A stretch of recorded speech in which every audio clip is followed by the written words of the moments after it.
समस्त को स्वागत पे गोटे कथा कह इकोनॉमिक्स जहाँ को ओडिया अर्थनीति कहू ता विषय केवे कि शुणी कि सर मो दीदी एक्चुअली ग्रेजुएशन इकोनॉमिक्स स्टडी करथि किंतु ए विषय रे धारणा नै अच्छा किसी असुविधा नहीं।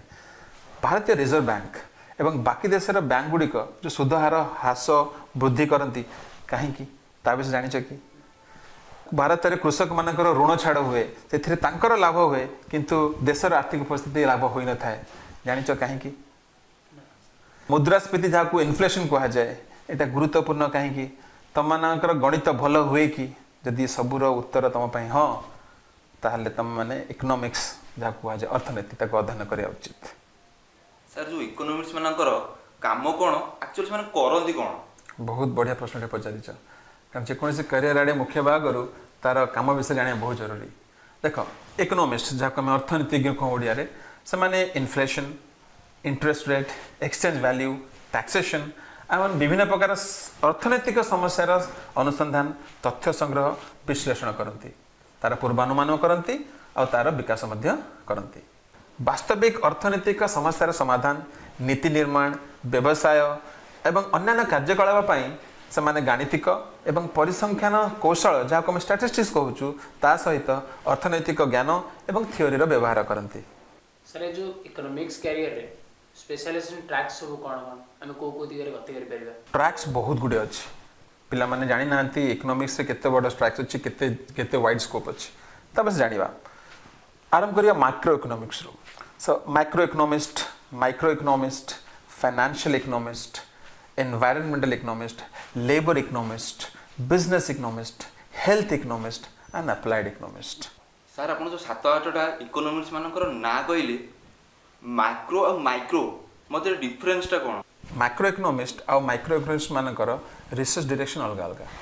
मैक्रो इकोनॉमिस्ट माने GDP employment rate national income उपर अध्ययन करती जहाँ तुलन में माइक्रो इकोनॉमिस्ट माने से माने द्रव्य और सेवा मध्य आपेक्षिक मूल्य उपर अध्ययन करती। सर एसो विषय तो बुझियाला से किंतु अप्लाइड इकोनॉमिक्स स्टडी बुझियाला। अप्लाइड इकोनॉमिक्स को शब्द आछि एप्लिकेशन इकोनॉमिक्स रा एप्लिकेशन को कोआडे प्रति इकोनॉमिक्स सब्जेक्ट गोटे सिद्धांत अच्छी से सिद्धांत तुलन में विश्व परिस्थिति रे अर्थनीति अध्ययन करने को कहा जाए अप्लाइड इकोनॉमिक्स। सर मु सुनिछि बिजनेस रे बहुत परिमाण लाभ हुए किंतु इकोनॉमिक्स मानकर इतरे कामटा कोन? बहुत बढ़िया प्रश्न। व्यवसाय गोटे प्रोसेस देकी चले आ प्रति व्यवसाय रे जो पद्धति आम उपयोग करूँ से पद्धतिर अध्ययन करने कहा जाए बिजनेस इकोनॉमिक्स। सर कैरियर रे हमें प्रवेश केमती करिवा? हाँ एटा गोटे गुरुत्वपूर्ण प्रश्न। एथरे विभिन्न प्रकार प्रवेश पथ अच्छे। प्रथमतः आम उच्च माध्यमिक स्तर में जोटा आम +2 कहूँ से सब्जेक्ट कॉम्बिनेशन नहीं कि आम आगे पढ़ी पारिबा आम इकोनॉमिक्स ना मैथमेटिक्स नहीं पढ़ी पारिबा। तापर आम ग्रेजुएशन बेलू ऑनर्स पर मास्टर्स डिग्री पर पीएचडी पर्यंत आम जाके गति कर पारिबा। आ गोटे उपाय हो तुम इकोनॉमिक्स नहीं न सब्जेक्ट हिसाब से ताल आम मैथमेटिक्स नहीं कि भी आम अंडर ग्रेजुएशन रे आम ऑनर्स नहीं इकोनॉमिक्स ऑनर्स नहीं पुणी मास्टर डिग्री हासिल कर पारिबा। आउ जदि इकोनॉमिक्स ना केवल सपोज +2 साइंस पिला भी अच्छा साइंस नहीं मैथमेटिक्स अच्छी ताले बीएससी मैथमेटिक्स नहीं कि भी आम मास्टर्स डिग्री रे इकोनॉमिक्स नहीं कि आग को डिग्री हासिल करके बढ़ी पारिबा। सर जो इकोनॉमिक्स दिगरे चाकरी रो सुविधा कोन अछि? देख चाकरी 2 स्तर रे अछि सरकारी स्तर रे बेसरकारी स्तर रे।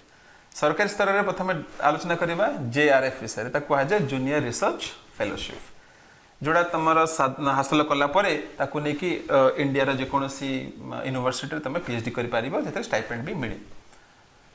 तृतीय रास्ता अच्छे आम IES that is Indian economic service से थ्रू रे आम निज चाकरी नियुक्ति हासिल कर एंड विभिन्न सरकारी पदवी भी आम अर्थनीति अधिकारी हिसाब से चाकरी कर जहाँ आम यंग प्रोफेशनल कहूँ से परामर्शदाता विभिन्न सरकारी संस्थार आम रिसर्च एसोसिएट हिसाब से कह जाए अनुसंधान सहयोगी हिसाब से भी कह जाए।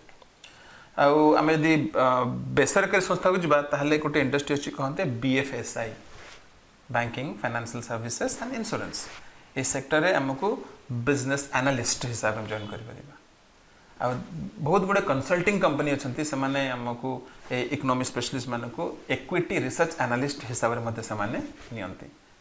गोटे कथा आम भूली जाऊँ जो दी आड़े जापर प्रोफेसर लाइन बेसरकारी हो कि सरकारी हो तुम सहकारी प्रोफेसर एसोसिएट प्रोफेसर आउ प्रोफेसर हिसाब से तुम ये क्षेत्र में बढ़ी सरकारी बेसरकारी दुटा क्षेत्र बढ़ी आगे जाए।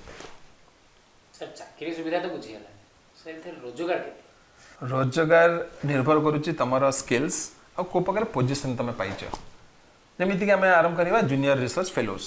जूनियर रिसर्च फेलो मैंने शिक्षार्थी से पीएचडी करती सैलरी 30,000 टका आरंभ करी 60,000 पर्यटन पाइपारती सेमती आम एमती देखिए प्रोफेसर मानकर सहकारी प्रोफेसर नहीं कि एसोसिएट प्रोफेसर नहीं कि आम तो प्रोफेसर आड़ गति करवा आम सैलरी 60,000 नहीं कि 2,40,000 पर्यटन पाइपर से भी यदि ग्रेड अधिकारी हिसाब से जॉइन करुच सैलरी 60,000 आरंभ करके 92,000 टका पाइपर। तुम यदि फाइनेंशियल एनालिस्ट हिसाब से जॉइन करुच तुम सैलरी 37,000 नहीं कि 2 लाख तुम पाइपर।